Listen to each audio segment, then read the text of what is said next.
Show starts right now. Making headlines this morning, firefighters are bracing for the return of ferocious winds in the southwest as a half dozen large wildfires continue to grow in Arizona.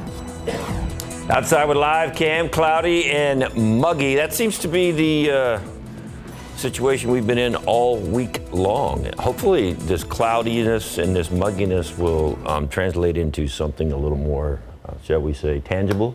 Yes. Hopefully. Is that a good 4:30 in the morning word? Tangible? Tangible. Wow. Rain. Yeah, I know. That's, Hoping for rain. Impressive pulling out the 25-cent words this early in the morning. Hey.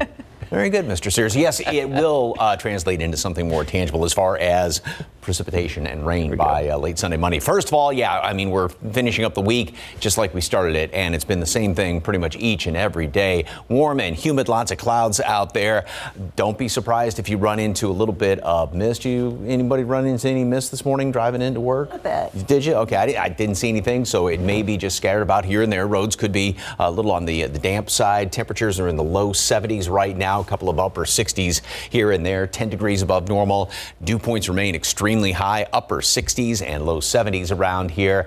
Slight break in the humidity in the afternoon. Usual 24-hour cycle we're going through, but still going to be hot and humid today. Oak and mold are both on the high side, low amounts of pecan and pine. Temperature is going to stay like the past few mornings, pretty steady this morning, right around 70 again. May see a little bit of mist here and there, and then we'll have some sunshine mixed on in there. It's going to be windy again today. Wind out of the southeast 10 to 20 miles per hour, 87 for a high temperature.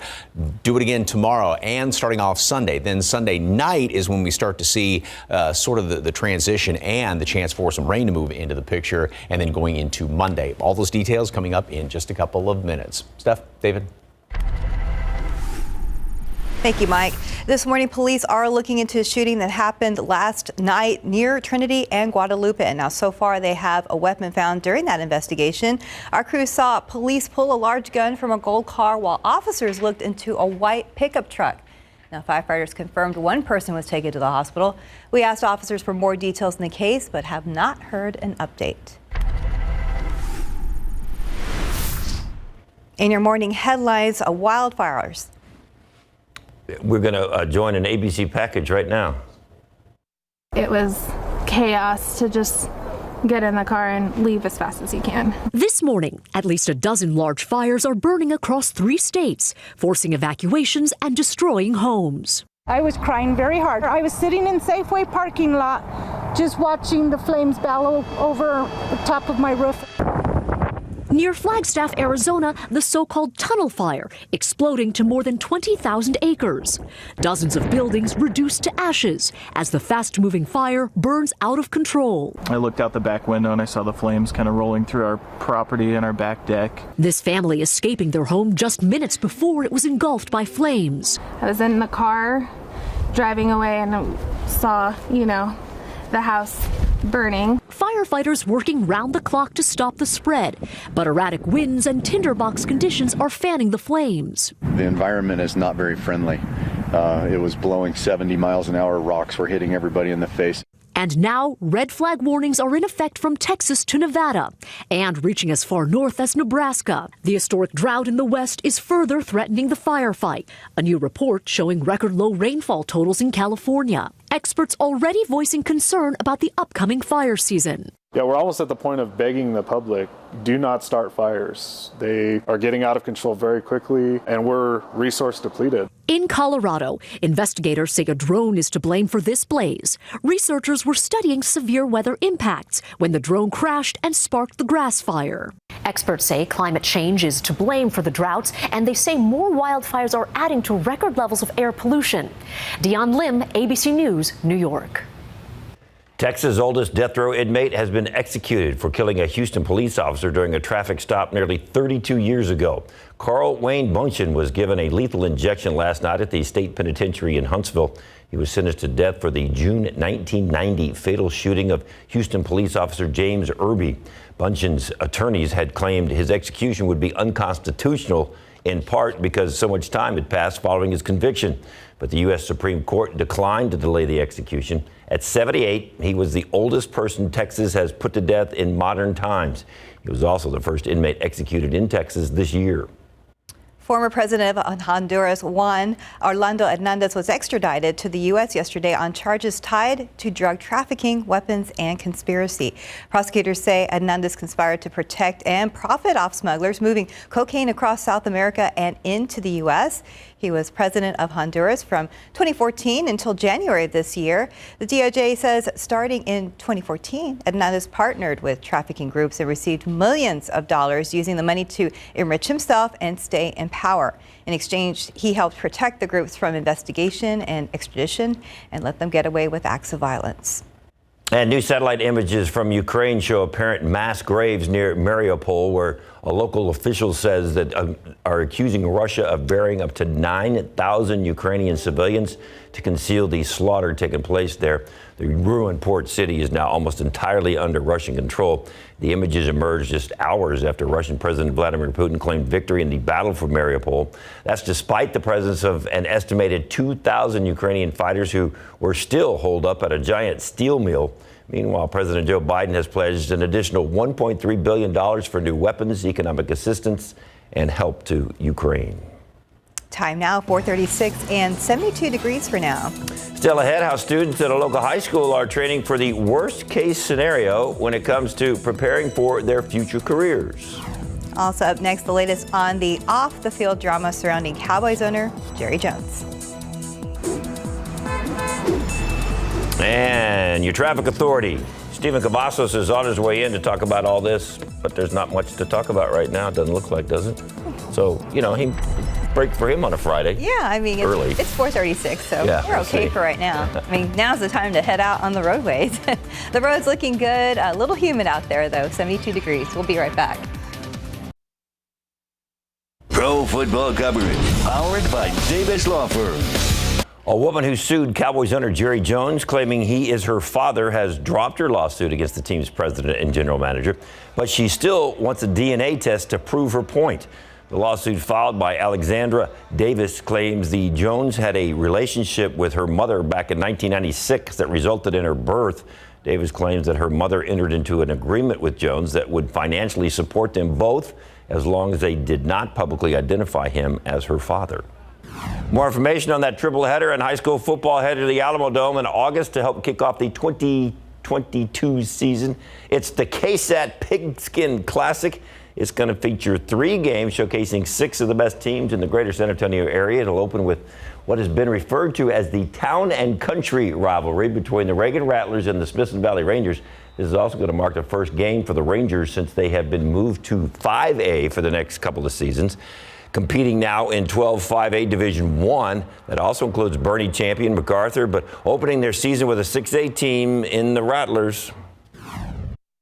Kids and coaches, we don't really control enrollment decline, so we're going to play where they put us. Obviously, we have less enrollment, so that's a fewer people to choose from, and how that will impact us, that's difficult to say. But I don't think Reagan's going to have any sympathy on us. I got a fewer students, so let's go easy on these boys. I don't think that's happening. Initially, we had another really good team, just like Smithson Valley's a really good program. We were supposed to match up against Brennan, and things kind of twisted and tweaked a little bit, and Coach Hill and I agreed to it, and here we are, first right out of the box, bringing the old Town and Country Bowl back to life. So here we go. It's going to be an outstanding day right there at the Alamo Dome. Smithson Valley and Reagan will kick things off at 11:30 in the morning, then at 3:30 it's Judson and Johnson, then at 7:30 it's Steele and Brennan. You can't find better teams. There's a lot of great teams in San Antonio, and those are 6 of the best right there. So we're really looking forward to that coming up in August, on August 27th. So mark your calendars. And there's a lot more going on than just football. It's all about football.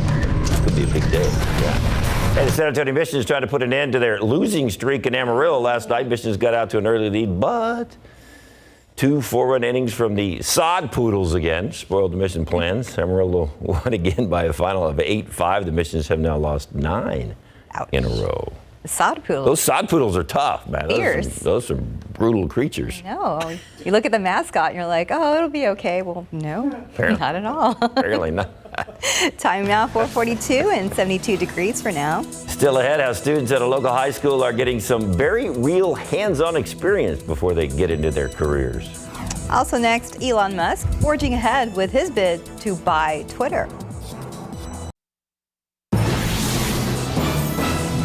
Welcome back. It's 4:45. Elon Musk says he has obtained $46 billion to finance a Twitter takeover deal 1 week after he first made an offer to buy the social media company. ABC's Rebecca Jarvis has the details in today's GMA First Look. In this morning's GMA First Look, Elon Musk forging ahead with his bid to buy Twitter. The world's richest man confirming in an SEC filing Thursday he secured $46.5 billion in funding to finance the deal. That plan may also include purchasing some or all of Twitter stock directly from shareholders. I think it's highly probable near term that the board's going to turn down Musk. I think it's highly probable that he's going to follow up with a tender offer to all public shareholders.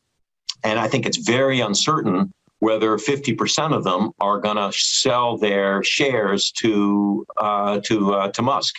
And coming up at 7 a.m., Dan Abrams breaks down more of what Musk could do with the social platform if he acquires it. With your GMA First Look, I'm Rebecca Jarvis, ABC News, New York. To be ready for any profession, it takes practice, which is why students at one local high school took part in a mock disaster drill. Photojournalist Bill Caldera was there as students in the Health Professions Magnet and First Responders Academy at Edison High School get some close to real-life hands-on experience in one of the worst scenarios they may ever have to face in their careers. Today we were called out for a possible bombing on a school bus here in the parking lot. We're out here at Thomas Edison High School doing a mass casualty simulation. Give me another board! My board! We're trying to figure out where we should take them and if they're able to live or not. Guthrie, go outside and try to get her through the back. EMTs are going to be deciding who needs to be treated right now, who needs to be going by ambulance. First time they're actually moving people on backboard, so they're doing well. I just don't want them getting overheated. It's human. So you said you're only bleeding here, right? We're going to roll him over to you, okay? The medical assistants and the EMTs are going to put them on a backboard and get them over to the ambulance. Grab on the side. It's really important that the kids get to know that all aspects of medicine may end up in a mass casualty situation at some point. You want to make sure that you apply pressure to one side. So we include our dental students, our pharmacy students, medical assistants, EMTs. Everybody works together to kind of learn each other's jobs so that when a casualty like this happens, they all know what they're supposed to be doing. It's something that I want to do as a career. That's what this event is all about, is preparing them for when they go out into this field. They're going to be able to act fast, just jump into action. It does give a feel of how an emergency team can be chaotic. We got a possible suspect here, claimed to have a red backpack and he doesn't know where it's at now. We have spoke with them. We have not shared an exact motive. It didn't go as we planned, but it's something that we expected for it not to go planned. But I think it was a good exercise. And again, that was photojournalist Bill Caldera at Edison High School. Very interesting. So even if you're not going to have a career in that kind of field, just to have the knowledge of what to do in a situation like that, if you ever find yourself in one of those. Is definitely. The streets look pretty good. All right, Mike, your turn. Your turn. Just watching that. Yeah. Kind of got the adrenaline going and gave you kind of chills, and just being in that kind of sort of panic situation, being able to think, wow. Yeah, a little scary. Yeah. Well, good practice. I mean, yes. That's hopefully it never happens, but you gotta be prepared for it. So, all right. We've got a lot of humidity out there. Like I said, starting off the same as it has every other day this week. May run into a little bit of mist and or drizzle this morning on some of the roads here and there. And it's kind of hard to see just because there's such low clouds. This goes back 12 hours. And of course, we had all those stubborn clouds sticking around there, a couple of those sprinkles as well yesterday. Things sort of cleared out, and watch as this loops on through. You see this little dark shade kind of invade across the area. Those are the low clouds moving back on in here. They'll be stubborn this morning, and temperatures won't be moving from where they are right now, maybe fluctuate a degree or two. So we stay right around 70, low 70s. Wind is going to start to pick up out of the southeast, and then of course by late morning we'll start to see the clouds try to thin out. Like yesterday, it's going to be tough to do. 78 at 11 o'clock, 80 today at noon, and then we continue to get up with some sunshine into the mid and some upper 80s. Humidity is going to drop slightly in the afternoon, as is usually the 24-hour cycle that we go through. So we start with very warm and humid air above 60 for dew points, and may actually dip slightly below 60 at one point later on this afternoon, but then it's going to come right back in here. So little break in the humidity, and then it comes back in. So it's, again, like I said, that 24-hour cycle. As far as going into the future, now we have some sunshine later on today. Again, clouds move back in here, maybe a couple of sprinkles tomorrow morning. It's not anything, just nuisance sort of rain. Sunshine in the afternoon, still going to be breezy today as well as tomorrow. Sunday, start off the same, and then during the afternoon hours, we're gonna have to watch off to the northwest as a feature, sort of a cold front actually, moves on through the area or starts to approach, and that's going to help to touch off a couple of showers, maybe even a few thunderstorms later on Sunday night, and then into the overnight hours and early to Monday morning. Now, right now, it looks like that most of the rain would be kind of on the more scattered, isolated, scattered variety early Monday morning. And then as we go into the afternoon hours on Monday, things would start to pick up and maybe even a few thunderstorms around here. Late Sunday, Storm Prediction Center has already said that one or two of those thunderstorms would have the potential of becoming strong to severe late Sunday night and into the wee hours of Monday morning. There'd be high winds and some large hail. Obviously, situation we watch over the next couple of days. 80 at noon today, mostly cloudy skies, and then a high temperature is going to make it up to 87. It's going to be breezy. We get a bit of an ease in the humidity, I'll put it that way. It's not going to completely go away, but it won't be as humid as it is this morning. Same thing tomorrow, starting off on Sunday as well. Mist and drizzle in the morning, and then we'll just keep an eye on what decides to transpire later Sunday night. Some of those showers and storms. It does look like we're going to have rain good chunk of the day on Monday, especially in the afternoon, and then even lingering into early Tuesday. So the consistency has been there, been saying all week long as far as long-range computer models, looking at this rain chance, and yeah, it's still a very decent chance of rain on Monday, late Sunday, Monday. That's good news for us. Yep. Definitely need it. Thanks, Mike. 452 and 72 degrees. And coming up next, The Northman gets its theatrical release, plus Disney has a new documentary for Earth Day. And some lottery numbers as we go to break. Pick 3, 9, 3, 2. Fireball is 3, and your daily 4 is 3, 9, 9, 4. Fireball is 1. Cash 5, 2, 5, 13, 15, 26. And your Texas two-step, 7, 8, 25, 33. Bonus ball, 29. Disney releasing a new documentary for Earth Day, and The Northman is now out in theaters. For the latest on what's happening in Hollywood, here's ABC's Jason Nathanson. For this mother polar bear and her cubs, every day is an adventure. A treat for you this Earth Day. You get to spend some time with polar bears. The Disney nature film Polar Bear tells the story of a female bear's journey battling the elements in the Arctic. And co-director Alistair Fothergill tells me he's particularly proud of one sequence of never-before-seen bear behavior. It's two bears coming together who have no other intent than to enjoy each other's company. We showed that footage to scientists. They had no explanation as to what the behavior is going on in that sequence. Polar Bear is out today on Disney+. Staying in the cold, the epic Viking action drama The Northman is also out today in theaters. The animated animal adventure The Bad Guys is also in theaters. Nick Cage.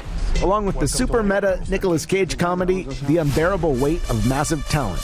Also Sunday, it's the long-awaited return of HBO's critically acclaimed killer comedy, Barry. Forgiveness is something that has to be earned. You might know Anthony Carrigan as NoHo Hank, and he tells me this season is about forgiveness and this idea of, not just getting what you want, but to what lengths will you go to hold on to what you have once you get it. Also Sunday night on Stars, it's the debut of the Julia Roberts, Sean Penn Watergate drama, Gaslit. And happy birthday to iconic screen legend Jack Nicholson. The three-time Oscar winner is 85 today, while Aquaman star Amber Heard is spending her birthday in court, fighting ex Johnny Depp. She's turning 36. And that's what's happening in Hollywood. I'm Jason Nathanson, ABC News, Los Angeles. I have a Jack Nicholson story. Okay. Well, for another time or for right now? We were in LA covering the Spurs and the Lakers, and it was David Robinson's last season. He'd already announced that he was going to retire after that season. So I tried to get a Jack Nicholson interview because he sits there and watches the Lakers every game all the time. Yeah. And his final comment after some discussion was, Thanks for asking. No, but thanks for asking. Thanks for asking. And I thought, Did you get that recorded? I just got dissed by Jack Nicholson. Aww. No, the guy wasn't rolling. But anyway, I just got dissed by Jack Nicholson. Well, at least he talked to you. interviews, but thanks for asking. Well, at least he didn't walk away, David. At least he said something to you. Well, he was walking away when he said that. He never really stopped. But you know that guy that always sits with him? Yeah, he was like interfering with. I'm like, dude, I'm trying to get old Jack now. I don't care about you. I want Jack. Thanks for asking. I can hear him say that. That's cool. Thanks for asking. Time now, 4:57, Right. 72 degrees for now. And still ahead on GMSA, the Justice Department is getting ready for a legal fight over a judge's ruling that struck down the federal travel mask mandate. And Uber is offering some Earth Day discounts. Details coming up in Tech Bites. A quick look at the roads with TransGuide. I was looking there at flashing lights at Loop 1604 and Tradesman Road. I'm going to be checking in with Stephen Cavazos very soon. Live from KSAT 12. Good Morning San Antonio starts right now. Confusion over mask mandates continues to grow. The DOJ now appealing the key court decision. I'm ABC's Faith Abube in Washington. The latest coming up. And taking a look outside with live cam, starting 72 degrees, nice and humid, but we are kind of getting excited about rain, even though we have to wait through the weekend. We're excited about it, but the humidity and the temperature doesn't really matter because it's Friday. That's right. What else matters? Nothing else matters. It's Friday. It's Friday, April 22nd. Mark that down on your calendar. That's right. Happy Friday, happy Earth Day, a lot to celebrate, and we'll celebrate with the humidity, right, Mike? Yes, indeed. And we'll see sort of a break, kind of that daily cycle we go through. Slightly lower humidity by later on this afternoon. It's not like it's going to be bone dry air, but at least it won't be quite as just muggy like it is right now. 72 degrees. That bottom number is at 69. That's the dew point, the measure of moisture in the atmosphere. And that's how when you factor all that and the temperature together, you get that humidity of 91%. That 69 will be dropping down somewhat later on today. We've got a pretty good breeze out of the southeast at 13 miles per hour. We're going to make it up into the mid and upper 80s later on today. Some of that sunshine is going to be squeezing through later on. That will just help to heat things up. As far as the aquifer, dropped down 0.3 of a foot yesterday's reading. Obviously, we are still in stage 2 water restrictions. Oak and mold are still on the high side, still in with all that oak pollen out there. At least we have little bits of pecan and pine. So we had those stubborn clouds and some leftover sprinkles throughout even early afternoon yesterday. Finally, the clouds started to break up somewhat as this loops on through here. And then you can see right here, there's that shade, that kind of medium shade of gray. That's the low clouds that are sliding on in here, and they'll be stubborn, sticking around throughout the morning. Cloudy, humid, may run into some mist again this morning like we have the past few mornings, and same thing tomorrow, same thing on Sunday. Some sunshine in the afternoon, hot, humid, and it is going to be breezy once again. Then tomorrow we go through it all again. Morning clouds, a little bit of mist, PM sunshine, and then hot and humid. Sunday will start off, like I said, the same as the next couple of mornings and past few mornings. Then we have a chance for a few showers and even a couple of thunderstorms starting to move into the area late Sunday, more like Sunday evening, overnight into Monday, and even late Sunday. Some of those storms could be on the strong, potentially severe side. We'll talk about that and then how long this rain chance is going to last. That's coming up in just a couple of minutes. Traffic Authority, Stephen Cavazos. Morning, sir. What's going on? Good morning, Mike. Right now, 5:03. We are taking a look at some flashing lights. Steph spotted this as we went to commercial break, but let's go ahead and get a closer look. We can tell you after talking to our friends over at TransGuide, these are actually flashing lights due to some construction that's been going on out there. They are in the midst of wrapping up, and for whatever reason, it looks like things just went black, but now we are back on. 1604 at Tradesman. Again, flashing lights there. These road crews should be wrapping up pretty soon. So, but let's see if that's impacting traffic right now. Taking you right to that map, we aren't seeing any of the buildup there in the northwest side at 1604 near Tradesman where that road work is taking place. But as always, anytime you see those flashing lights, be sure to move over or slow down. Let's get a look at those inbound times right now. If your destination is the Alamo City, Pleasanton 37 northbound Pleasant Drive with 28 minutes at this hour. 19 if you're traveling in from Highway 90 and Castroville, and 16 minutes coming up from 35 northbound and Lytle. Not really a lot to talk about when it comes to the roads, but of course, as always, we're going to continue to keep our eyes on them. Make sure you do the same. David, Steph. Hey, Stephen. Right now, deputies are looking for a man who was able to break free from being tased. The Bexar County Sheriff's Office says he may even still have the barbs in him. Deputies say the man was doing drugs in a car when they first found him yesterday. When deputies tried to make an arrest, they say the man put up a fight and then ran off into a backyard where he was tased. Deputies say that man somehow broke off the wires, got in his car, and then took off. Von Army police hope an arrest late last night will help put an end to a series of burglaries targeting businesses along I-35. They say in 2 months, businesses have reported about half a dozen break-ins. In just minutes after releasing this surveillance video of a person of interest, police were able to make an arrest. So they say that Joshua Gutierrez Churbe is facing charges of theft and criminal trespassing. Business owners say they are doing everything they can to help ensure the suspect is put away, and they're hoping the community can help seal this case for police. We're trying to talk to anybody in the community that we can to pass along our suspicions as well as evidence. Now, Von Army police are asking that anyone with information on where the suspect might have taken those items to go ahead and call police.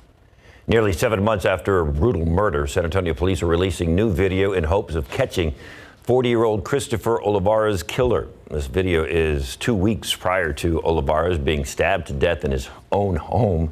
And you get a vague look at the suspect. The night of the murder, it's an even quicker glance, but the suspect is seen leaving Olivares' house in his car. A few days later, that car was found burned in Guadalupe County. The killing happened September 25th. Olivares' mother tells us every day since then it has been hard, and the day she got the news was especially hard. Why did you do this? Who gave you the right to do this? You need to be locked up. Feels like it took my heart away. The only thing Mary Coronado can do, and the only thing that she wants now, is justice for her son. She, family, and friends have raised $12,000 to add to a Crime Stoppers reward that is now at $17,000. If you have any information, you can call Crime Stoppers. If it leads to an arrest, you can have a chance of getting that reward money. And San Antonio skyline is set to change. A developer plans to build the tallest apartment building in town, and that would be 32 stories. Weston Urban's 300 Main development broke ground today at the corner, actually that was yesterday, the corner of Main and Soledad in the heart of downtown. The city and county are offering more than $8.2 million in incentives. The Department of Justice says the CDC has clear statutory authority for the mask mandate a federal judge in Florida struck down earlier this week. DOJ now appealing that decision, leading to new questions this morning about whether we should expect yet another change to the mask requirement. ABC's Faith Abube is in Washington with the latest. This morning, the nationwide confusion over mask requirements getting worse. Public health officials, including Dr. Anthony Fauci, criticizing a federal judge's decision to strike down the CDC mask mandate on public transportation, calling it disturbing and potentially creating a dangerous precedent. This is a public health matter. This is not a judicial matter. The Department of Justice now appealing the order, but has not asked for the mandate to remain in place while the courts decide the case. Whether that is used now or is used later or in a future pandemic, it's essential that the CDC be able to retain this ability to do things that are going to keep Americans safe. Across the country, local officials also wrestling with the decision on whether to keep the mask requirements in place or ditch them. For now, LA County issuing its own order for everyone 2 years and older to mask up at all transportation hubs and on public transport, regardless of vaccination status. Boston, where new COVID infections have increased by 65% in the last 2 weeks, once again urging residents to mask up indoors. But Philadelphia, which just Monday became the first major U.S. city to reinstate its indoor mask mandate, now pulling back amid backlash. Officials are expected to announce today plans to drop the requirement. People are just generally have had enough of this sort of government overreach. While nationwide COVID deaths are dropping, hospitalizations are creeping up. New COVID cases are also rising in about 30 states. 90 students at a Bay Area high school have tested positive after attending a mask-optional prom. School officials say all the cases are mild. Overall, I think it was worth it. And parents eager to vaccinate their younger kids might have to wait a little longer. Dr. Anthony Fauci confirms federal regulators are considering waiting to authorize both Moderna and Pfizer's vaccines for kids under the age of 5 at the same time, which could mean sometime in June. In Washington, Faith Abube, ABC News. 509, 72 degrees. And still ahead, how Uber is offering some Earth Day discounts on some of its services. And once you get outside with live cam, if you're just waking up, it's not exactly warm, but it's not chilly, but it is humid and cloudy. Mike's got your forecast coming up. Welcome back. It's 13 minutes after 5 o'clock. A gunman in a double murder trial made a plea deal. We've been following the Jonathan Johnson trial since it began on Tuesday.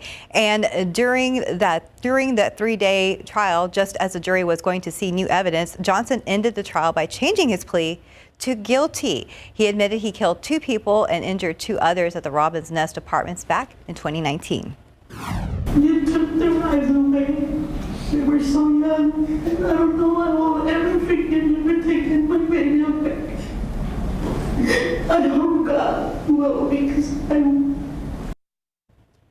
And Johnson was sentenced to 40 years in prison in the case. He will be eligible for parole in 20 years.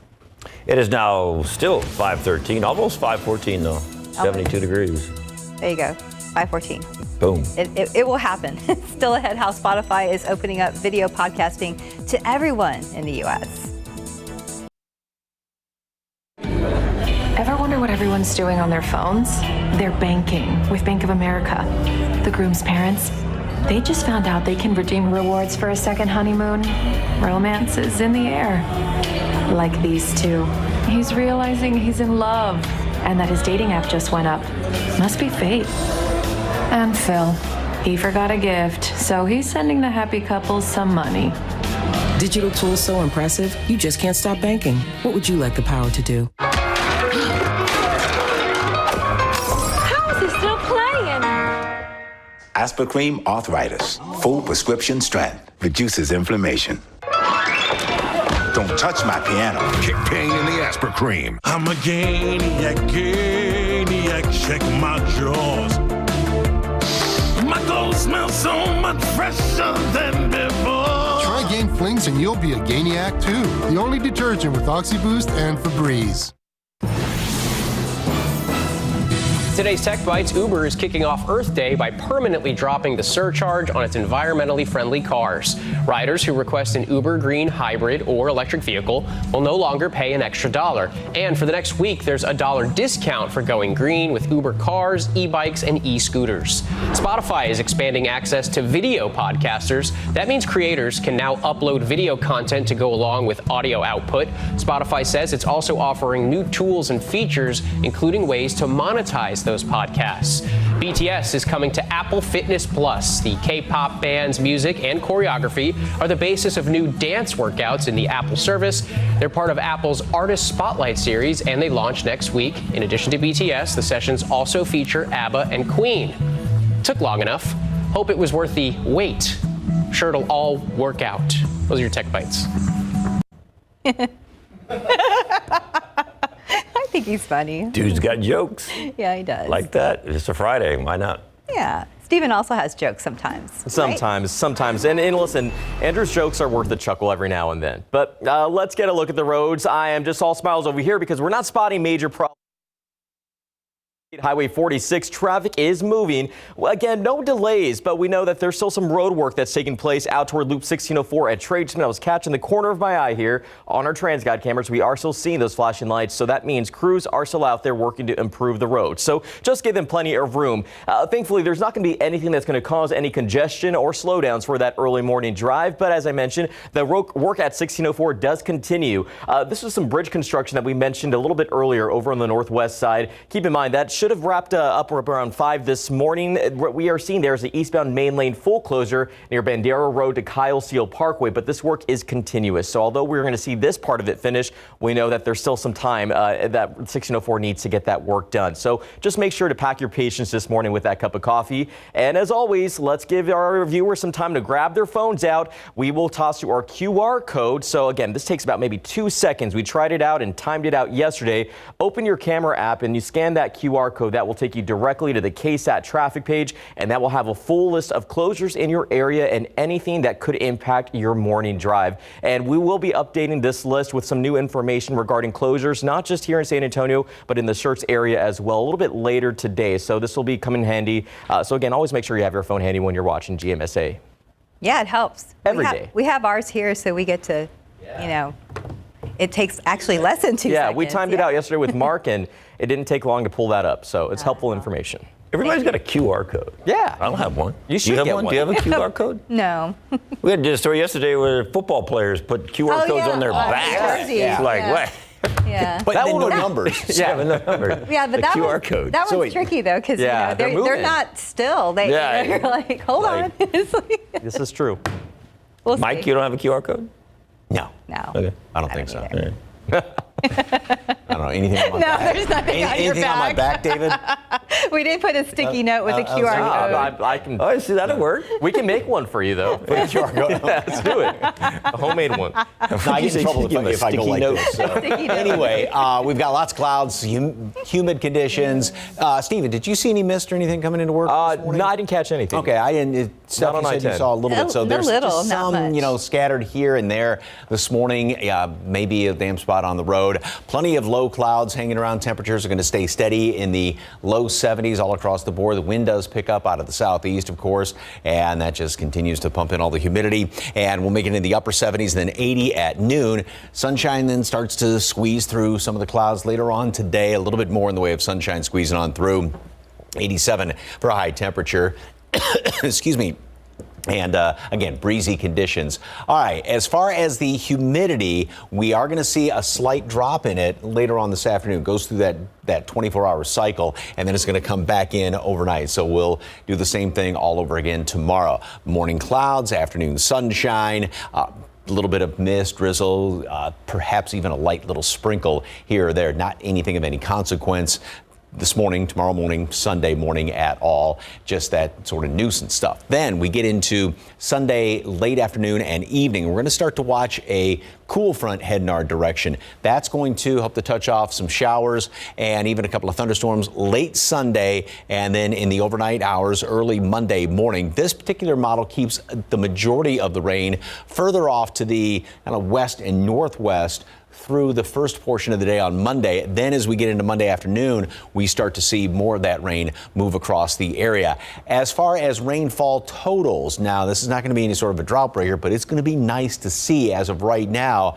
A lot of models are looking at portions of the hill country, northern Bexar County, about an inch, obviously localized heavier amounts than that, and say a half an inch in the southern portion of Bexar County, lesser amounts off to the southeast. And then also, there is the chance, as of right now, Storm Prediction Center has that small risk for an isolated strong to severe storm. This would be late Sunday, and I think we'll have to watch out for something potentially stronger or even maybe severe by Monday afternoon as well. 80 at noon today, mostly cloudy skies, and then a high temperature today up to 87. Again, mostly cloudy and windy. Tomorrow we do it all over again.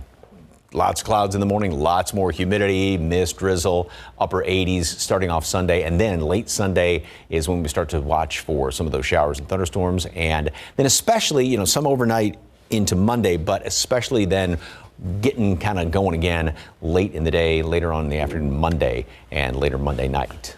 I don't think we've looked forward to rain this much in I don't know how long. I know, a while. Because we haven't had a lot at all in the past roughly 5 months. I mean, basically zilch. It's to the point to almost everyone we talk to is excited about the rain. Sometimes you have the people like, oh, I don't want it to rain, but no, everybody wants it to rain now. Oh, yeah. Well, and it's Monday, too, so. It's okay. Let it rain on Monday. 523, 72 degrees. Oh, nice.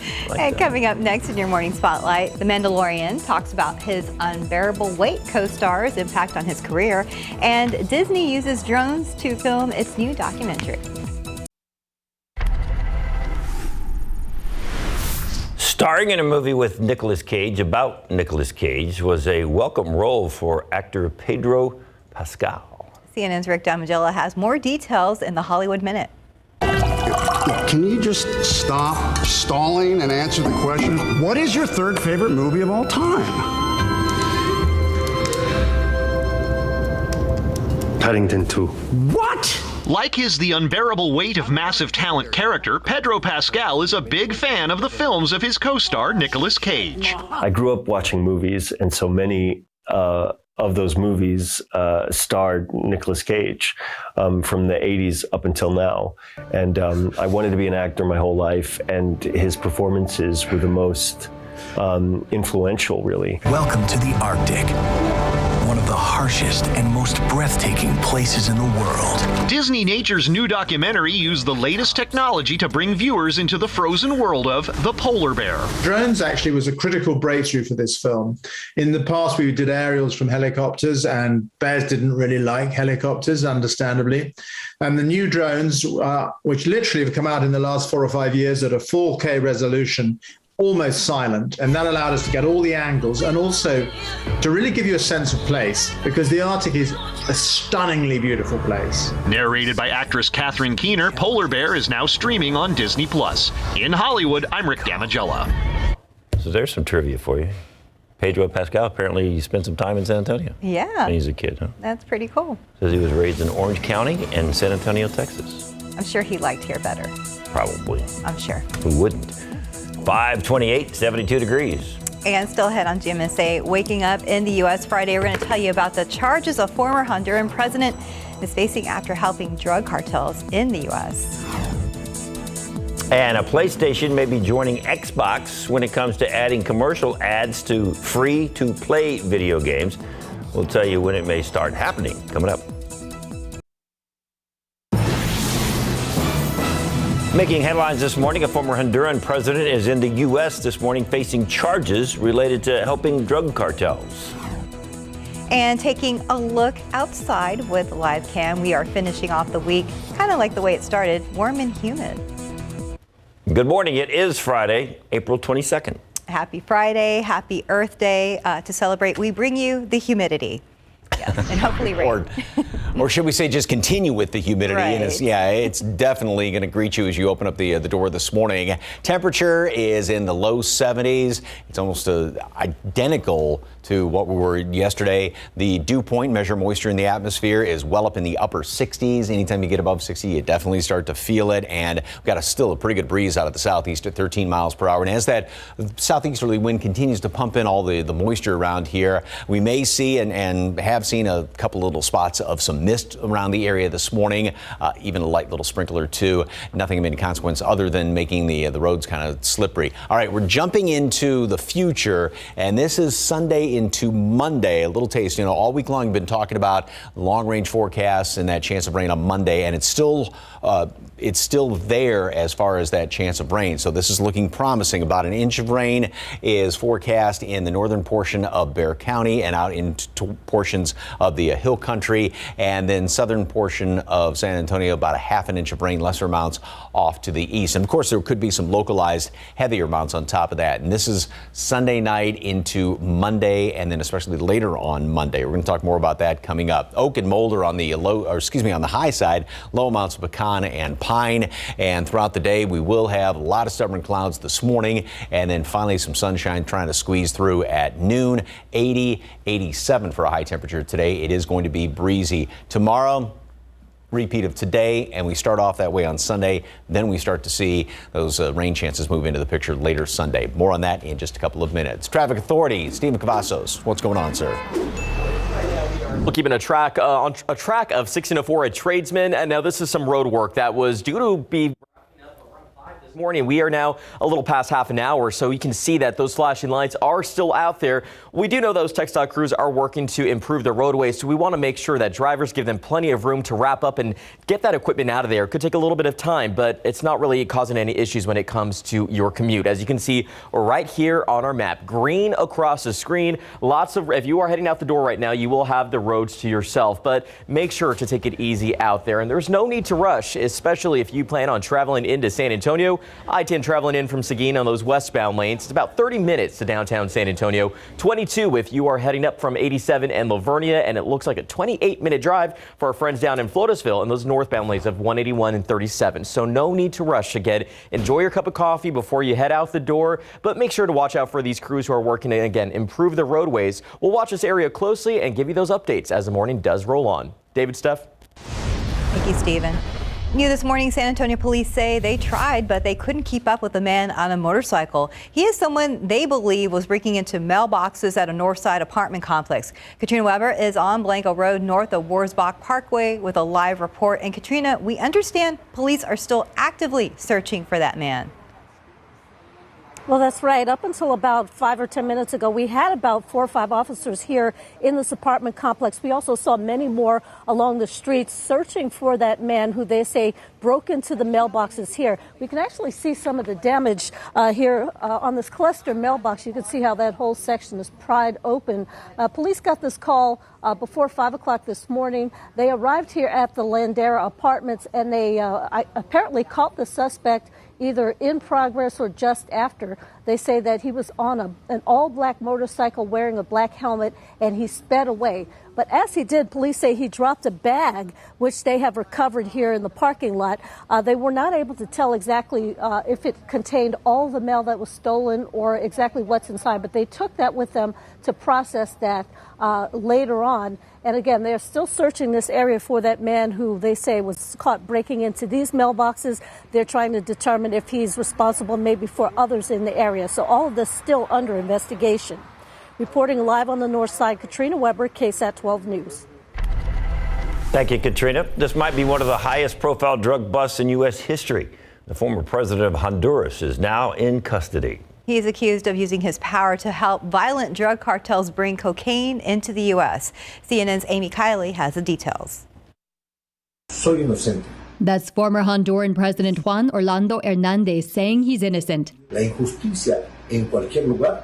Here he is quoting Dr. Martin Luther King Jr. He's now in the U.S. to face federal drug charges after his extradition. The Justice Department is committed to disrupting the entire ecosystem of drug trafficking networks that harm the American people, no matter how far or how high we must go. In a newly unveiled indictment, the Justice Department alleges offenses going back to 2004. It says Hernandez teamed up with violent drug traffickers around the time he took office in 2014. He allegedly helped them funnel cocaine from Honduras through Central America and into the U.S. as recently as this year. In a news release Thursday, the Justice Department said it issued a warrant for the arrest of Hernandez the same day he left office. The department says he made millions of dollars off the drug trade. This case should send a clear message to any foreign leader who corruptly abuses their power to support drug cartels. And the DEA will stop at nothing to hold you accountable for your crimes. This indictment in the U.S. Southern District of New York charges Hernandez with conspiring to import cocaine into the U.S., possessing machine guns and destructive devices, and conspiring to possess those items. If you think you can hide behind the power of your position, you are wrong. I'm Amy Kiley reporting. And Florida is a step closer to stripping Disney of its special status, allowing it to operate autonomously around the Orlando area theme park. So on Thursday, state lawmakers passed a bill to get rid of that status. Florida's Governor Ron DeSantis has yet to sign the bill. However, he says he supports the measure. One state senator says if the bill becomes law, it could directly cost taxpayers in nearby counties more than $1 billion. While airlines are reporting a return to near capacity, the same cannot be said for the hotel industry. A new report projects business travel to be 23% below its pre-pandemic levels this year. The American Hotel and Lodging Association says its industry has lost $108 billion over the past 2 years. And there is optimism that leisure travel could recover later this year, though. However, business travel, the hotel industry's largest source of income, will take a significantly longer time to recover. And time now, 5:38 and 72 degrees for right now. Still ahead, we'll show you how a local competition is getting students ready to stop cyber attacks. And also next, how the CDC is hoping to use a new initiative to help predict future infectious outbreaks. And outside with live cam once again, it's a little warm and it's a little humid today. We're hoping that humid turned into some really nice rain late Sunday and into Monday. Mike Osterhage, you got your Friday forecast and what the weekend looks like coming up. You're watching Good Morning San Antonio. Welcome back. 5:41. The CDC has launched a new disease forecasting center to tell you when to watch out for emerging viruses. As CNN's Cole Higgins reports, is based on lessons learned during the pandemic. The U.S. Centers for Disease Control and Prevention has launched a new tool to help communities gauge the seriousness of emerging health threats. The Center for Forecasting and Outbreak Analytics, or CFA, aims to be a national weather service for infectious diseases, according to the CDC. Just as your meteorologist gives you a heads up on the day's weather, the CFA intends to do the same, but for infectious diseases. In this way, CFA will help reduce the clinical burden and mortality while diminishing the potential for social and economic disruption during health threats. The need for a system like this became clear during the COVID-19 pandemic. The response from our leadership, our public health leadership, has been to scramble, to pull together evidence, to try to make the best decisions we can. It's also been really clear this is no way to run a response to a pandemic. Planning for the center began last August with $200 million in funding from the 2021 federal stimulus package, and the investment is already paying off. The center anticipated the timing and impact of the Omicron variant. We were able to alert the public, health leaders, and our other partners, providing advance notice of the timing and magnitude of the expected surge. The CDC hopes forecasts from the center will help communities across the nation respond more quickly and effectively to the emergence of future viruses to prevent another global pandemic. For today's Health Minute, I'm Cole Higgins. 543, 72 degrees. And coming up next, why free-to-play games on PlayStation like Fortnite may soon have ads connected to them.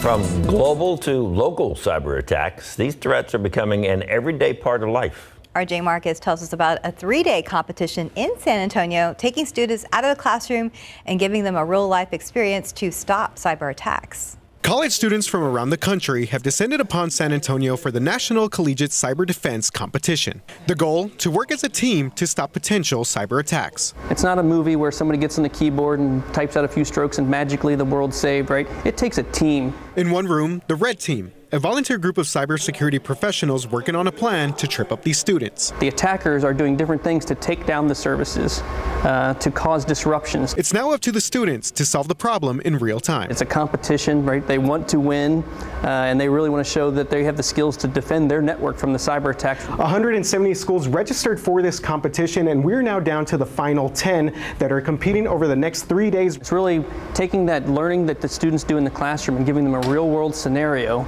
to defend a network. One of those students is Texas sophomore Rashab Alawat. You kind of can't get this experience anywhere else.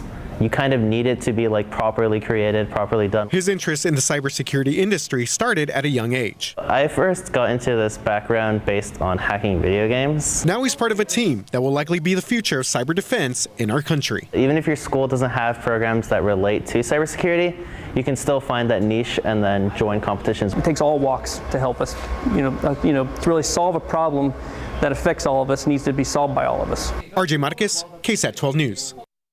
In your morning consumer headlines, if you're a video game player, ads may interrupt your gaming experience in the near future.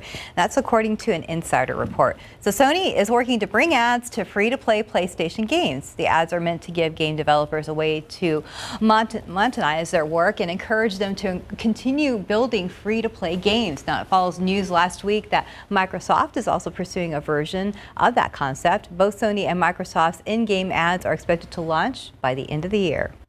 Mortgage rates are the highest they've been in more than a decade, and they're still going up. This time last year, the average mortgage rate was just under 3%. Now, according to Freddie Mac, the 30-year fixed-rate mortgage average is 5.11%. Already taking a toll on the housing market as well. March's existing home sales down nearly 3% from just February.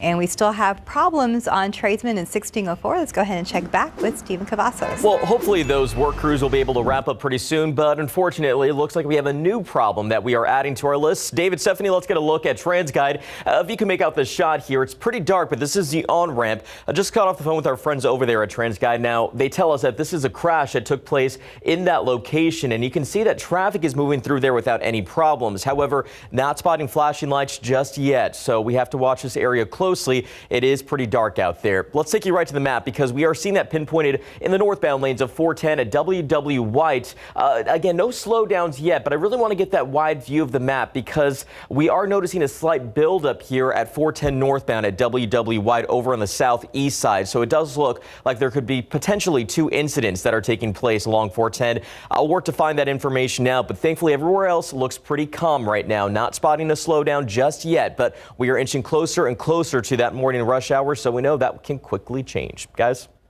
Thank you, Stephen.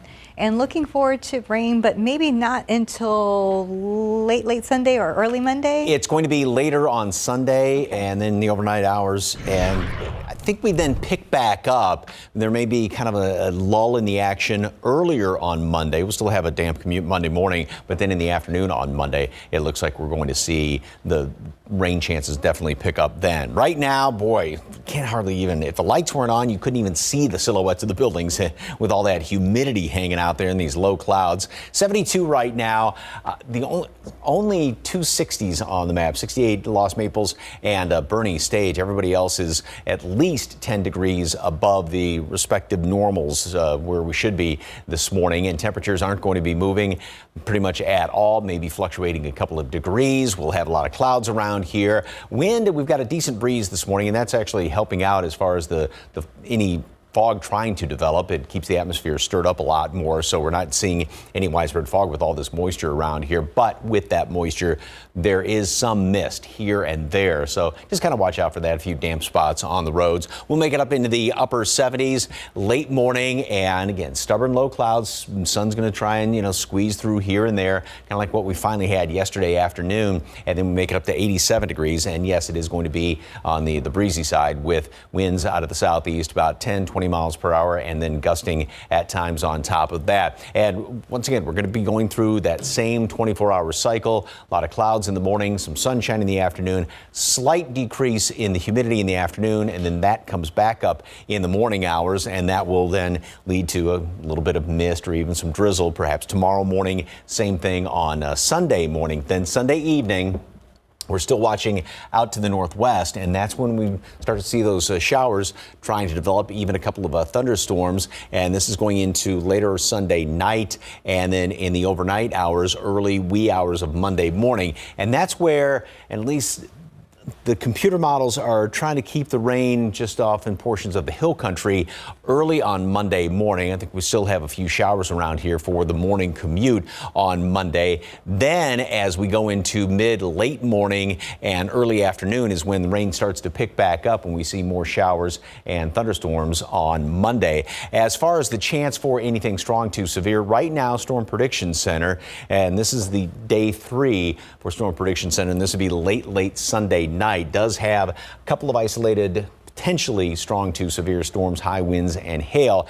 And obviously then Monday is going to be coming out, the Monday projection coming out then tomorrow. But I think even Monday afternoon, we'll have to watch out. Even though the atmosphere won't be quite as volatile on Monday, we'll still, again, have to keep an eye out for things. That's the low out there to the northwest of us. It does stay, the majority of it stays well up there, majority of the energy stays well up there to the north of us, but this is going to get things agitated enough and help to pull that front through here. So here is a little bit of a wave right here in the upper level airflow and upper level winds that is going to give us, knock temperatures down somewhat in the afternoon on Monday, and also give us that chance for some rain.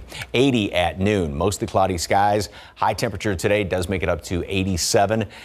Humidity drops somewhat, so slightly, I don't know if I want to say comfortable or less humid, windy conditions as well. Humidity comes back up, mist, drizzle tomorrow morning, some sunshine in the afternoon, breezy, and Sunday we do have a chance for some rain later Sunday night and overnight. Then I think especially on Monday is going to be the best chance for some rain. Inch and a half perhaps, and obviously some localized heavier amounts, and majority of that's going to be further northwest. Okay, we'll watch out for it. Decent weekend, and then look forward to Monday. Yep.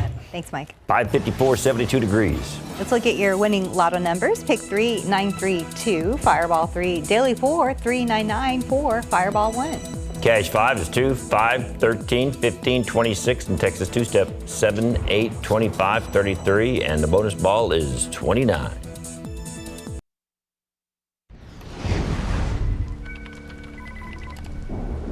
It is 5:57 right now on KSAT.com. You've probably heard of the class surrounding the Queen of Tejano, Selena Quintanilla. We've got an article about the course's return to UTSA. The course is available to both students and non-students this summer. If you want to learn more, all you have to do is check out this article online. And should you expect yet another change to the mask requirement? The latest from Washington is still to come. And also coming up after the break, Florida legislatures are moving very quickly to strip Disney of its ability to operate autonomously. What that could mean for the company's bottom line. And as we take it a break at the top of the hour, look at TransGuide. We do have a couple accidents out there. Stephen Cavazos back with an update on the traffic situation as you get ready to head out to enjoy your Friday. And Mike's got your forecast coming up.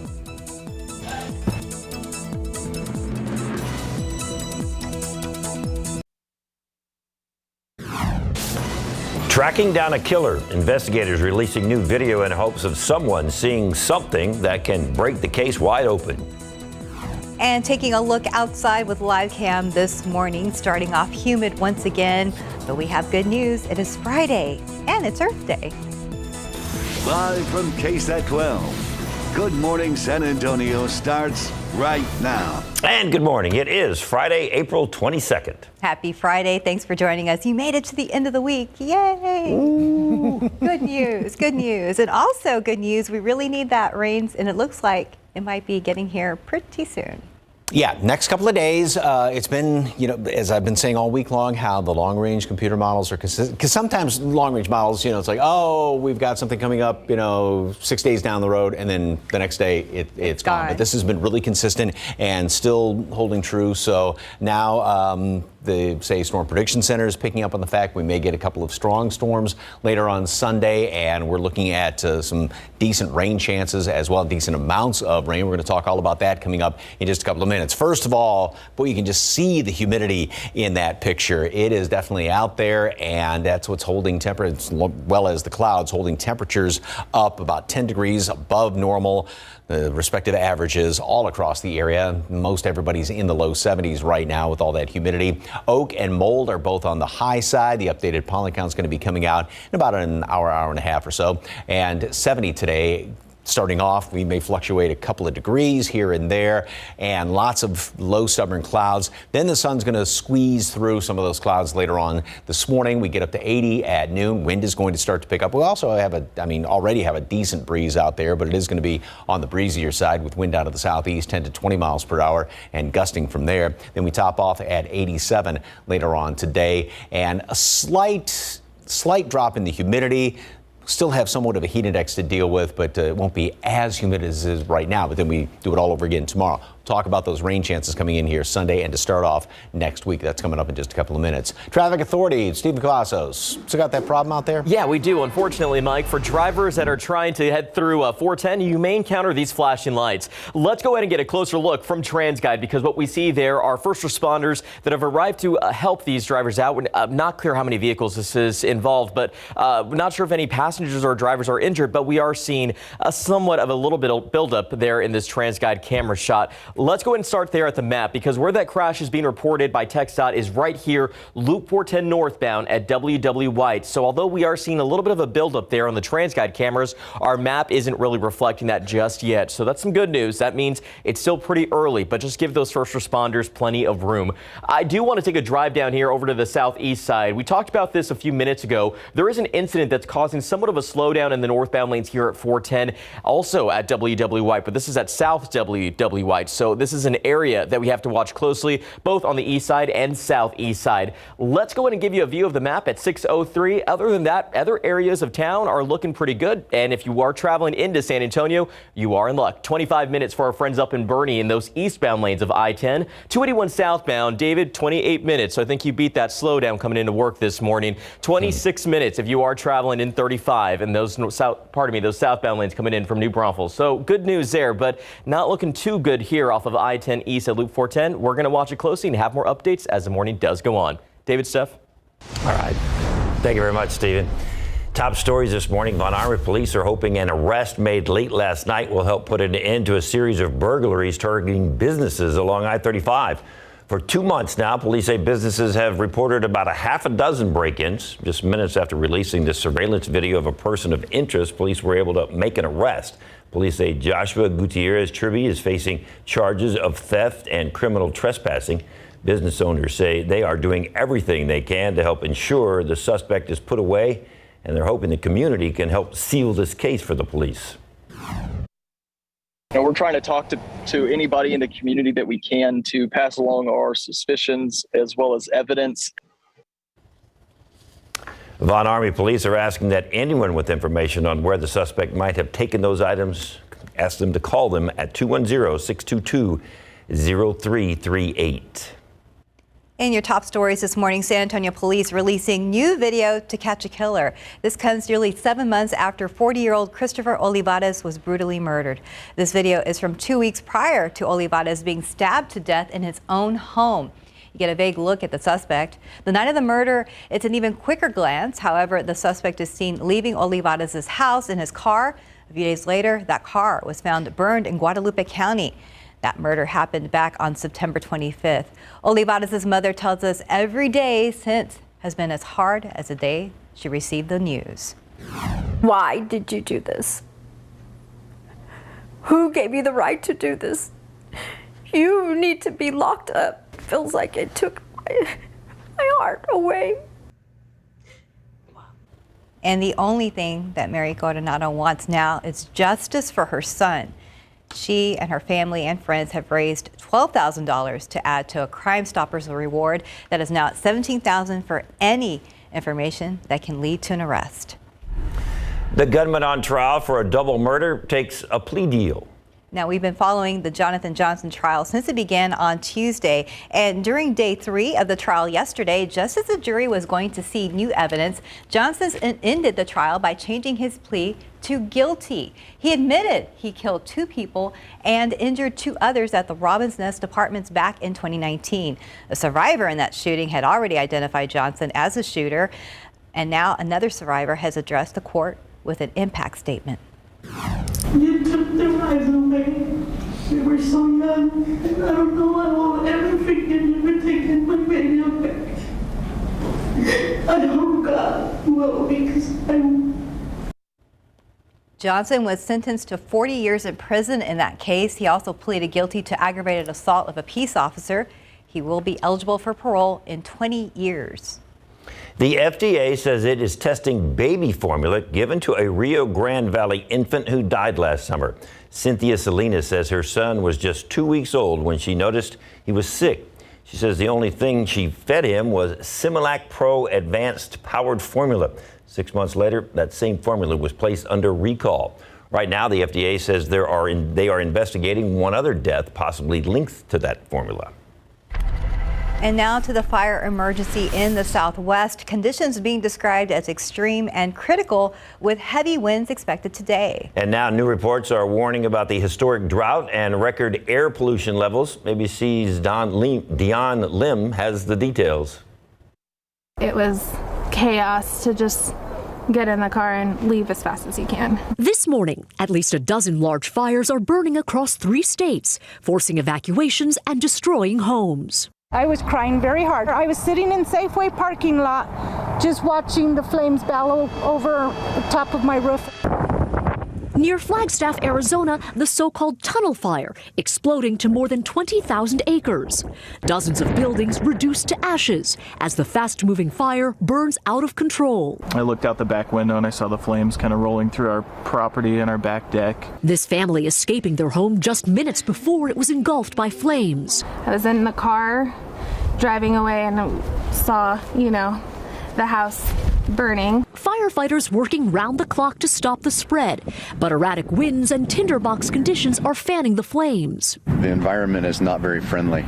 It was blowing 70 miles an hour. Rocks were hitting everybody in the face. And now red flag warnings are in effect from Texas to Nevada and reaching as far north as Nebraska. The historic drought in the west is further threatening the firefight. A new report showing record low rainfall totals in California. experts already voicing concern about the upcoming fire season. Yeah, we're almost at the point of begging the public, do not start fires. They are getting out of control very quickly, and we're resource depleted. In Colorado, investigators say a drone is to blame for this blaze. Researchers were studying severe weather impacts when the drone crashed and sparked the grass fire.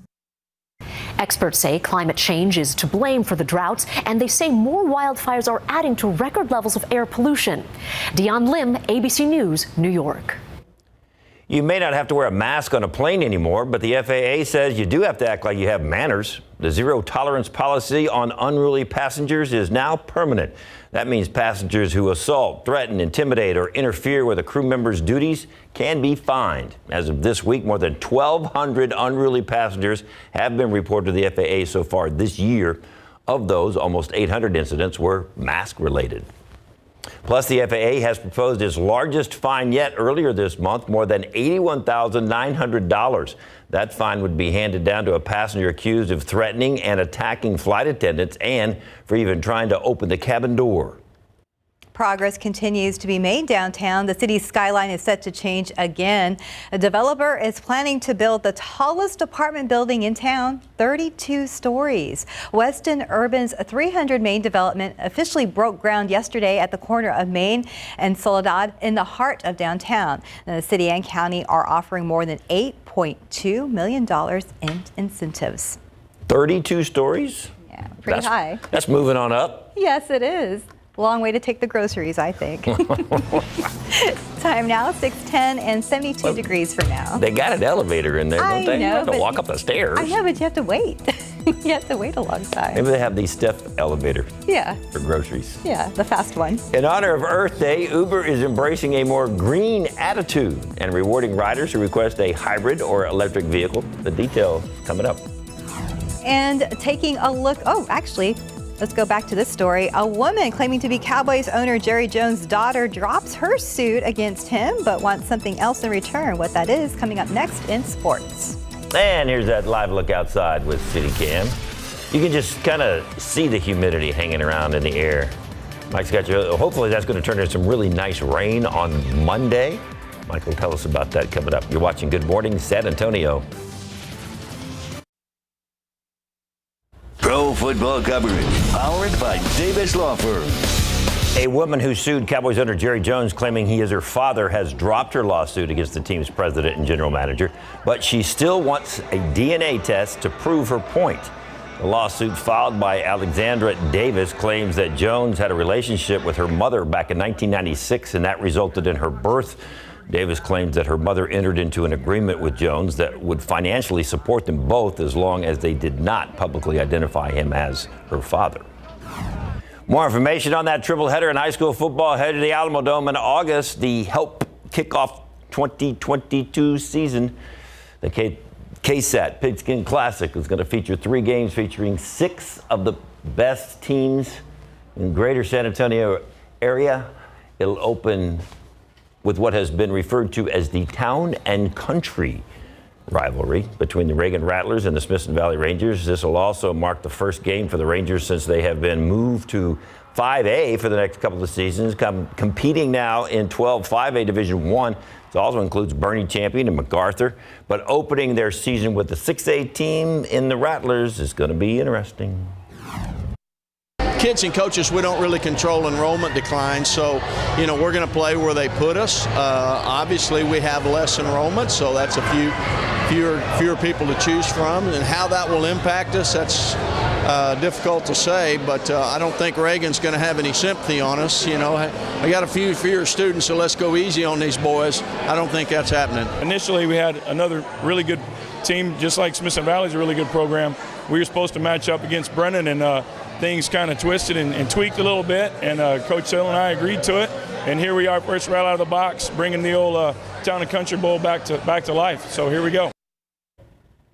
This is going to be an incredible day. We were pumped the other day when we were just talking about it, and they made the announcement. I could tell. On Tuesday. Yeah, this is good. This is going to be exciting. 11:30, Smithson Valley and Reagan. 3:30, Judson Johnson. 7:30, Steele and Brennan. You can get your tickets from the school when school opens and they start selling those tickets. And if I'm not mistaken, You get a ticket for like $8 as a student, and I think it's 12 or 15 for adults. Not bad at all. And it's for all 3 games. Really? You can just go hang out at this Alamo Dome all day and watch awesome. some serious high school football. And there's some talented kids on these teams. So, Yes. I mean, it's not like, these kids don't know how to play. They've been playing some serious football. Yeah. So It'll be fun. cool to watch. Yep.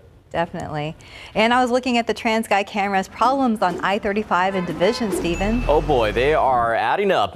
David, Steph, let's get a look. 35 at Division. What we're looking at here is some slow-moving traffic, but I'm going to step out of the shot for just a moment to show you some flashing lights off in the distance. Now, our friends at TransGuide and KSAT have labeled this as a stall. Right there, for I-35 northbound at US 90, we're going to label that as an incident for now, just because we are seeing some slow-moving traffic. But let's take a drive around town because the issues are picking up, as I mentioned. A drive down here, 410 northbound at South WW White. Another incident that we've labeled there because we are seeing that slowdown in the northbound lanes of Loop 410 over on the southeast side. Keep in mind, it's not a huge stretch of delays, but we are seeing that build up just a little bit. So just make sure to watch out if you are heading in that direction. We'll look for some of those alternative routes as the morning does go on. But let's take that drive up over here because we still have this crash off Loop 410 northbound at WW White over on the east side. So you saw that on the TransGuide camera a little bit earlier, but let's get that wide view of the map at 6:18. Thankfully, we're not spotting problems elsewhere, just those slowdowns and what appears to be a stalled vehicle. But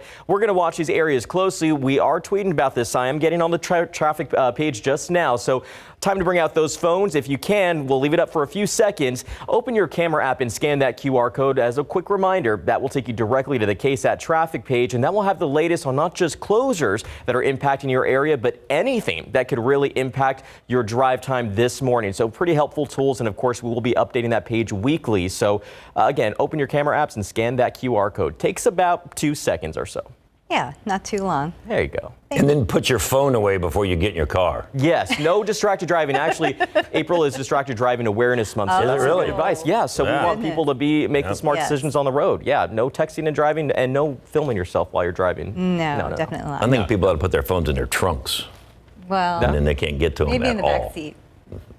Yeah, Hear it go off. The other thing to watch out for this morning, if there's a little bit of mist. Steph, you said you saw a hint of it this morning. Just a little bit. Yeah. And I haven't seen any reports anywhere. Nothing obviously is showing up on radar, but just keep that in mind that there could be a couple of damp spots on the roads. You'll definitely need air conditioning this morning as well as later on this afternoon. 70. A little bit of mist here and there, plenty of clouds. We will see some sunshine mixed in later on today, sort of like we had yesterday. A lot of clouds still hanging around here. The wind is definitely going to be picking up. We've got a decent breeze already, but we'll see wind out of the southeast, 10, 20 miles per hour, gusting about 25 at times. All right, here's a look outside, and boy, it is just sultry looking. I mean, that's just all that humidity hanging over the city as of right now. Temperatures will stay steady for the next hour or so, and then slowly start to creep upward. A lot of stubborn clouds throughout the morning. Wind out of the southeast. 10, 15 miles per hour, like I said, picking up throughout the day. Sun mixed in with some of these clouds, leaning more toward the cloudier side, and we'll be up in the mid 80s early afternoon and then top off in the mid to upper 80s later on today with some sunshine thrown on into the mix. All right, as far as the humidity, yes, dew points, measure moisture in the atmosphere are very high right now. It will drop down somewhat later on this afternoon, so it won't be as just sticky, muggy out there. That won't last long because the dew points will come back up. So it's that usual 24-hour cycle that we're going to be going through. We won't have, there'll be somewhat of a heat index, a degree or two above the actual air temperature, but not anything just off the charts as far as the heat index later on today. So that's one good thing. Low temperatures stay very warm all the way through Monday. Then we get into Tuesday and Wednesday. We have a front moving on through here, and that's going to get rid of some of the humidity as well as bring in slightly cooler air. It'll just kind of knock temperatures back down to roughly normal or even a little bit below that. We'll be in the mid to upper 70s Monday and Tuesday, and that's also going to be helped out by some of the cloud cover, and then it's going to be back up into the 80s and probably even creeping in toward the 90s by the latter portion of next week. As far as rain, this is still looking encouraging. watching for starting late Sunday and Monday, especially later on in the day on Monday. I think is when we'll see the majority of any rain around here, and then still lingering into Monday night and Tuesday. Out in the hill country, an inch, and that's going to be northern portion of Bexar County, and then half an inch further down to the south and going off to the southeast, lesser amounts than that. Obviously, there's going to be some localized heavier amounts. If you get one of those stronger thunderstorms, that's going to be kind of sitting on top. You could see more than that. And speaking of strong thunderstorms, right now, Storm Prediction Center has already sort of put up the red flag, if you will, that there's going to be some isolated one or two of those storms late Sunday. Could be strong to potentially severe with some high winds as well as some hail. The majority of that is going to be further off to the west and also further up to the north, but it does include the northwestern half of Bexar County. So something we'll keep watching, obviously, over the weekend. 80 at noon, mostly cloudy skies. High temperature today, going to make it up to 87. So we will be about 6-7 degrees above normal again. Windy conditions. Same thing, we do it all over again. Just carbon copy tomorrow. 88, we'll have some mist and drizzle in the morning, same thing Sunday, and then chance of rain moves in later Sunday night, and then especially we'll have a wet commute, damp commute Monday morning, but I think the majority of the rain then fires back up again Monday afternoon, and temperatures will be down mid to upper 70s Monday as well as Tuesday. Nice little break, and then back to the 80s middle of next week. All right, well, be careful on Monday morning. Yes, indeed. Thanks, Mike. It is 6:23 and 72 degrees. And coming up, Apple has enlisted the help of the biggest boy band to help customers get in shape. We're going to explain. We hit the bike trails every weekend. Shingles doesn't care. I grow all my own vegetables. Shingles doesn't care. We've still got the best moves you've ever seen. Good for you, but Shingles doesn't care. Because 1 in 3 people will get shingles. You need protection. But no matter how healthy you feel, your immune system declines as you age, increasing your risk for getting shingles. So what can protect you? Shingrix protects. You can protect yourself from shingles with a vaccine proven to be over 90% effective. Shingrix is a vaccine used to prevent shingles in adults 50 years and older. Shingrix does not protect everyone and is not for those with severe allergic reactions to its ingredients or to a previous dose. An increased risk of Guillain-Barré syndrome was observed after getting Shingrix. Fainting can also happen. The most common side effects are pain, redness and swelling at the injection site, muscle pain, tiredness, headache, shivering, fever, and upset stomach. Ask your pharmacist or doctor about Shingrix. Shingles doesn't care, but you should. Welcome back into 626 and today's Tech Bites. Uber kicking off Earth Day by permanently dropping the surcharge on its environmentally friendly cars. Riders who request an Uber Green, hybrid, or electric vehicle will no longer have to pay that extra $1. And for the next week, there's a $1 discount for going green with Uber cars, e-bikes, and e-scooters. And BTS is coming to Apple Fitness Plus. The K-pop band's music and choreography are the basis of the new dance workouts in the Apple service. They're part of Apple's Artist Spotlight series, and they launch next week. So in addition to BTS, the sessions also feature ABBA and Queen. Well, ABBA, we're talking with the ABBA. Right, like Dancing Queen. There you go. It'll be fun. 627, 72 degrees. And coming up in the next half hour of GMSA, on or off, the country is experiencing a little bit of whiplash when it comes to the mask mandate. What the DOJ is telling the CDC about its authority.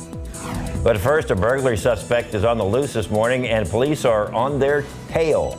Our Katrina Weber is live on Blanco Road with the latest. Outside with live cam to start this half hour of GMSA. It is muggy, it is humid, and we're hoping that that's going to translate into some rain on Monday. Hope so. Hope so. Fingers crossed. Hope so. But until then. Yeah, until then, it is Friday. Happy Friday. It's April 22nd. Also, Earth Day.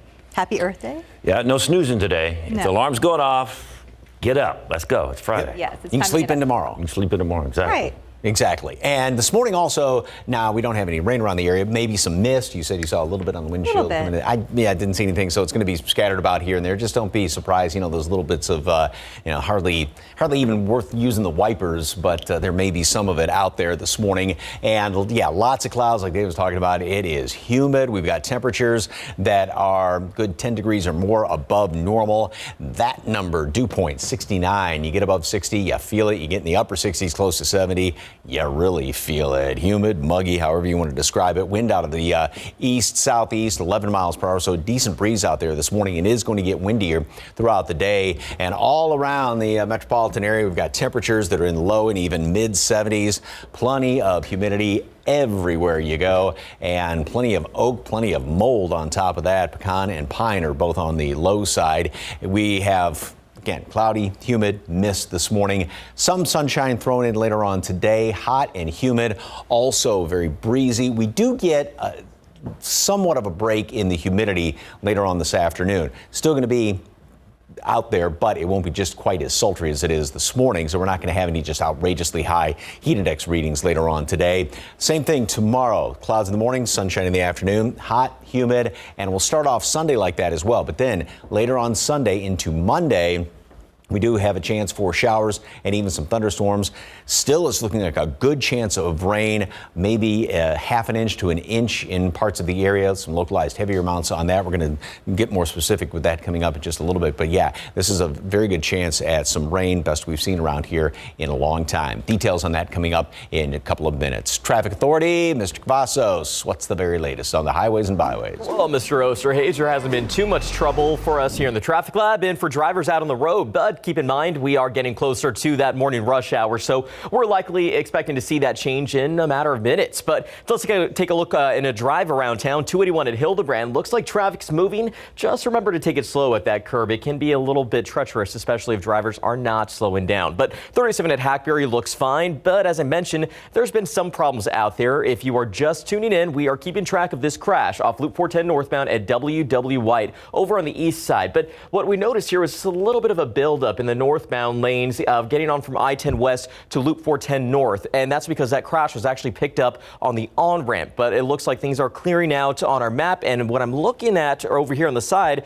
is those TransGuide cameras, and it does appear that crash may have cleared out. So some good news as we get closer in to that hour where we know it's going to get pretty busy. 6:34, let's get a view of the metro area. We are seeing a stalled vehicle up there off 410 near 35. We'll find out how that's impacting the drive time, but nothing really will impact the drive time if you plan on traveling into the Alamo City from any of our communities. Green across the board with the exception of Bulverde. 281 southbound, a 28-minute drive time right now for you. But elsewhere, again, the morning is moving. We're going to continue to watch these roads closely, but looks like people are ready to drive off into the weekend. David, Steph. Thank you, sir. San Antonio police are looking for a man on a motorcycle who made a mess of some mailboxes. Officers say they caught him in action breaking into the mailboxes at a Northside apartment complex. It's on Blanco Road north of Wurzbach Parkway, and Katrina Weber is there with a live report. Katrina, how did the burglar still manage to get away? Well, from what police say, he was simply too fast. He was able to run and then jump on a motorcycle and speed away. Now, they're still trying to figure out if the only damage done was the mess that he made of these mailboxes or if he actually got away with any of the residents' important papers. The police were out here in force in this area as they searched for the burglar on the bike. They had received a call about the break-ins after 4:30 this morning. An officer who was first on scene told me he saw the crime in action, but as he tried to catch the man, that man started to run away. The burglar was able to jump on his motorcycle and get away, but he did drop a bag as he made his escape. When we talked to officers, they weren't sure at that time how much of the stolen mail was actually in the bag. They are still investigating that and also trying to find out if this burglar might be responsible for other mailbox break-ins in this area. All that's still under investigation. Reporting live on the north side, Katrina Weber, KSAT 12 News.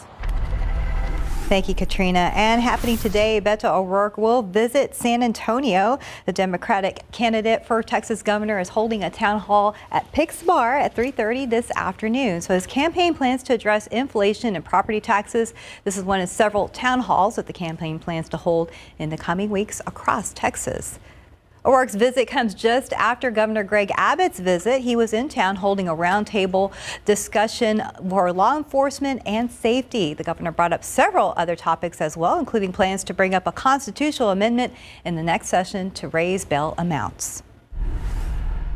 The Department of Justice says the CDC has clear statutory authority for the mask mandate a federal judge in Florida struck down this week. The DOJ is now appealing that decision, leading to new questions this morning about whether we should expect yet another change to the mask requirement. ABC's Faith Abube is in Washington with the latest.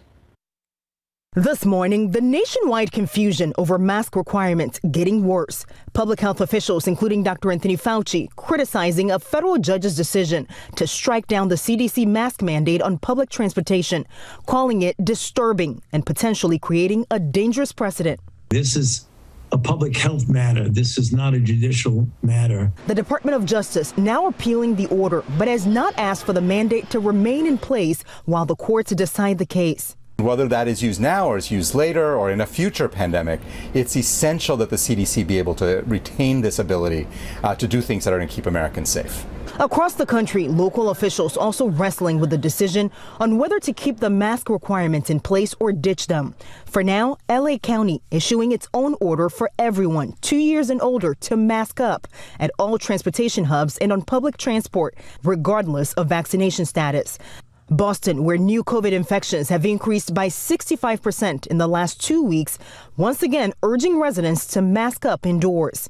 But Philadelphia, which just Monday became the first major U.S. city to reinstate its indoor mask mandate, now pulling back amid backlash. Officials are expected to announce today plans to drop the requirement. People are just generally have had enough of this sort of government overreach. While nationwide COVID deaths are dropping, hospitalizations are creeping up. New COVID cases are also rising in about 30 states. 90 students at a Bay Area high school have tested positive after attending a mask-optional prom. School officials say all the cases are mild. Overall, I think it was worth it. And parents eager to vaccinate their younger kids might have to wait a little longer. Dr. Anthony Fauci confirms federal regulators are considering waiting to authorize both Moderna and Pfizer's vaccines for kids under the age of 5 at the same time, which could mean sometime in June. In Washington, Faith Abube, ABC News. And Florida is a step closer to stripping Disney of its special status, allowing it to operate autonomously around the Orlando area theme park. Now, Thursday, state lawmakers passed a bill to get rid of that status. The final vote was 70-38. Florida's Governor Ron DeSantis has yet to sign the bill. However, he says he supports the measure. One state senator says if the bill becomes law, it will directly cost taxpayers in nearby counties more than $1 billion. It is now 6:39 and 72 degrees.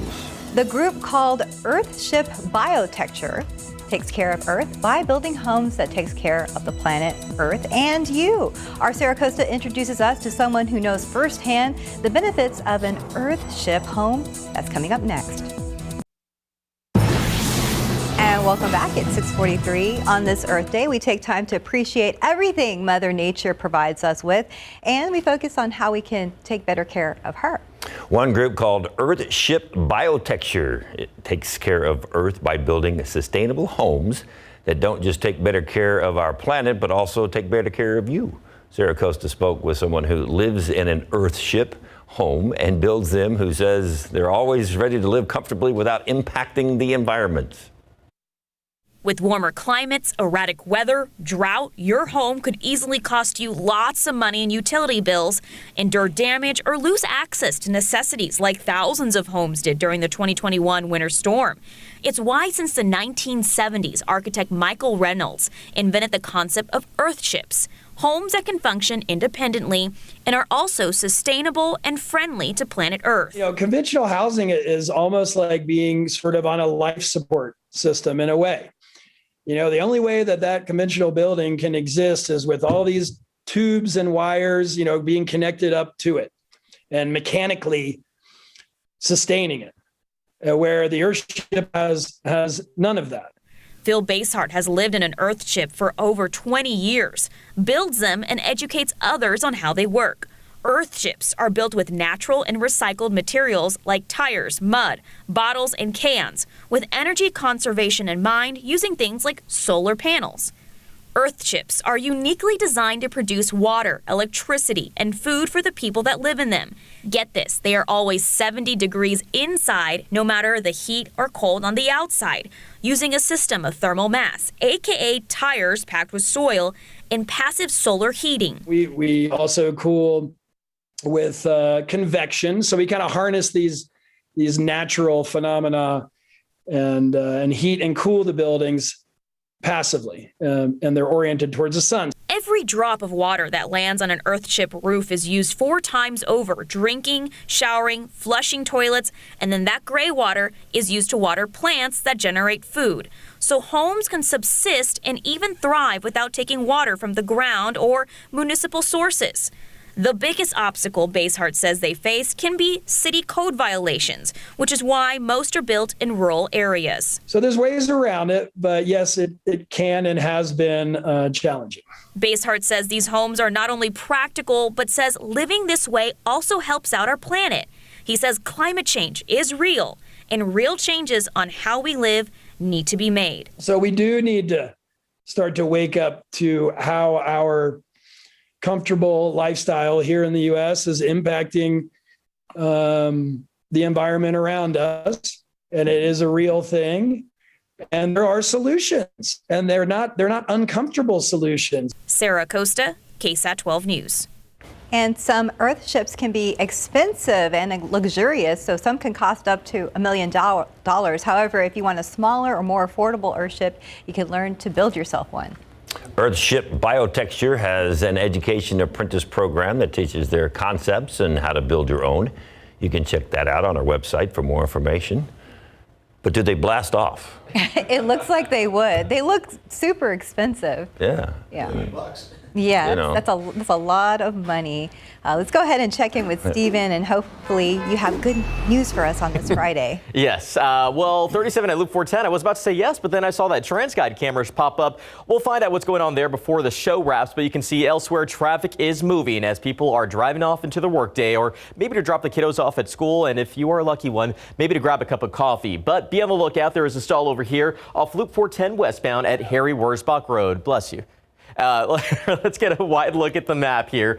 We don't have any other issues to report. However, we are spotting some slowdowns here on 151 eastbound, as well as seeing a little bit of a slowdown here off 1604 over on the northeast side, but nothing too drastic. The morning has actually been pretty calm, dare I say it, but just remember to take it easy out on the roadways. Let's take one last drive around town. 35 at 37, US 90 at Couples. The morning is moving. Guys. Good news. I was going to tell you, Mike, on the way to school, my little girl is taking a hoodie, but not because of the outdoors. It's now for the AC inside. And apparently there's still some allergens in the air. Yeah.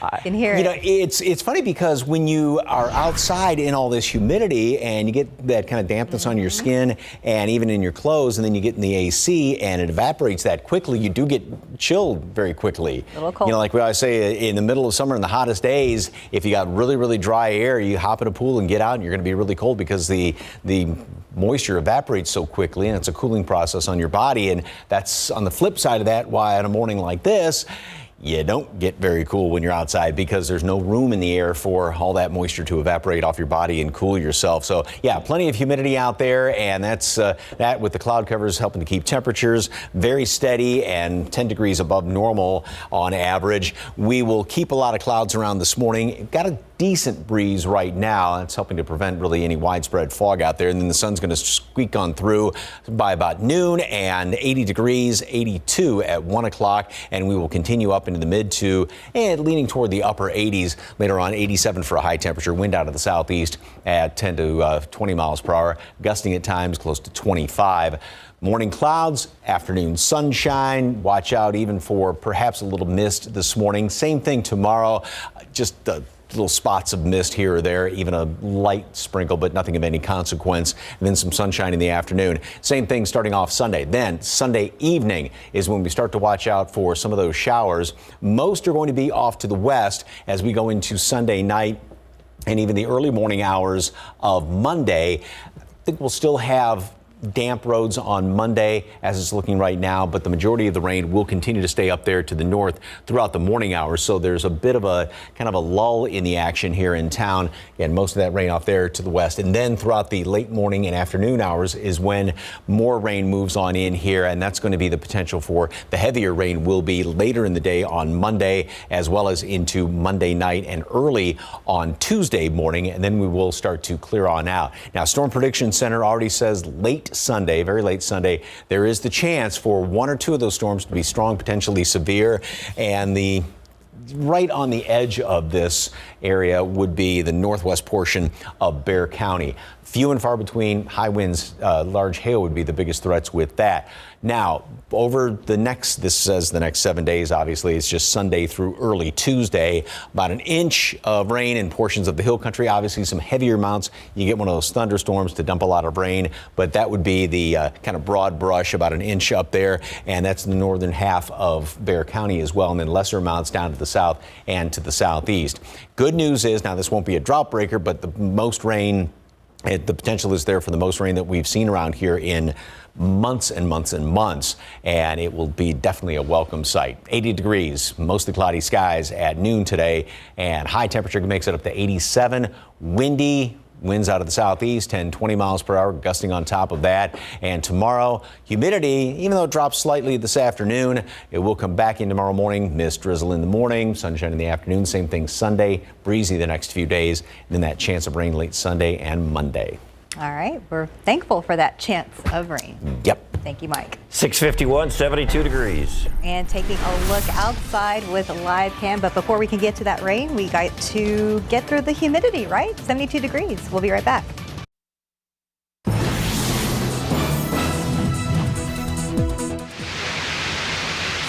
Coming up here on Good Morning America, we made it. We're in Miami Beach after a 2,100 plus mile trek in an electric vehicle. We're going to tell you all about the savings, how much time it took, and still look at some of the challenges and benefits of EVs. And on this Earth Day, we have Kana Whitworth up in the trees with some of the arbonauts, they're called. And then we have to talk about the masks. Of course, with the mask whiplash, there are a lot of questions, big changes from Philadelphia to Los Angeles. So what's going to happen next? We're going to have that and so much more coming up right here on Good Morning America. All right, let's check in on the roads. Few problems this morning, but what are they looking like now? Well, I'd say we made it through the morning without major problems, but 37 at 410, we told to brake, and you can see that what we are detecting there is a stalled vehicle, and that's right there, Loop 410 eastbound at 37. So watch out there. We still have this stall over here off Loop 410 westbound at Harry Wurzbach. So just remember to check those vehicles. Anytime you see those flashing lights, move over, slow down. Let's get that wide look at 655. Watch out for slowdowns here on 151 eastbound and as well 35 southbound coming in from New Braunfels. Mike. Little mist or drizzle is possible around the area this morning, and we got plenty of clouds, plenty of humidity, low 70s as of right now, and we will see some sun squeezing through later on today. 87 degrees for a high temperature. It's going to be breezy, wind out of the southeast, 10-20 miles per hour, gusting from there. And then tomorrow, more of the same start on Sunday. Then late Sunday, we start to see some rain chances move into the area, and we're still looking at a decent chance of rain, especially later in the day on Monday. Perhaps an inch or even more than that of rain, portions of the hill country, northern Bexar County. So we will definitely be watching that over the weekend. Yes, we'll be watching it. At least it'll be okay, I guess, for the air show and the Strawberry Festival. Just very warm and humid, lots of sunscreen. You're going to the air show tomorrow. All right, have a great weekend, but we'll see you back here at 9. GMA is next.